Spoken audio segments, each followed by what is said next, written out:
Bag ডালার পিছনে একজন কাজের মেয়েকে বসিয়ে নিয়ে যাচ্ছে। কত বড় অমানবিক কাজ! একজন কাজের মেয়ে বলে তাকে গাড়ির ভিতরে কোনো সিটে তার জায়গা হয় নাই, তাকে ব্যাগ ডালায় পিছনে নিয়ে যাচ্ছিল। ছাত্ররা এটা ধরেছে, দেখেছে।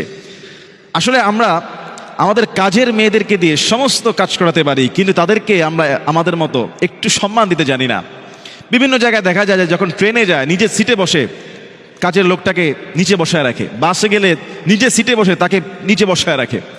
এই যে ব্যাগ ডালার মতো একটা জায়গায় একটা মানুষ একটা কাজের লোককে বসায় রাখে, এটা কতটা অমানবিক কাজ! গাড়ির ভিতরে সিট থাকা সত্ত্বেও, গাড়ির ভিতরে বসার সুযোগ থাকা সত্ত্বেও তাকে পাশে বসায় না। ঠিক এমনিভাবে অনেক জায়গায় নিজেরা খাবে ভালো ভাত, কাজের মেয়েকে দেবে পান্তা ভাত। রাসূল করিম সাল্লাল্লাহু আলাইহি ওয়াসাল্লাম এটা নিষেধ করেছেন।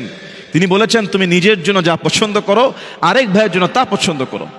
আপনি নিজের জন্য যেই পোশাক পছন্দ করবেন আরেকজনের জন্য একই পোশাক পছন্দ করেন। নিজের জন্য যেই খাবারটা পছন্দ করেন আরেকজনের জন্য সেই খাবারটা পছন্দ করেন।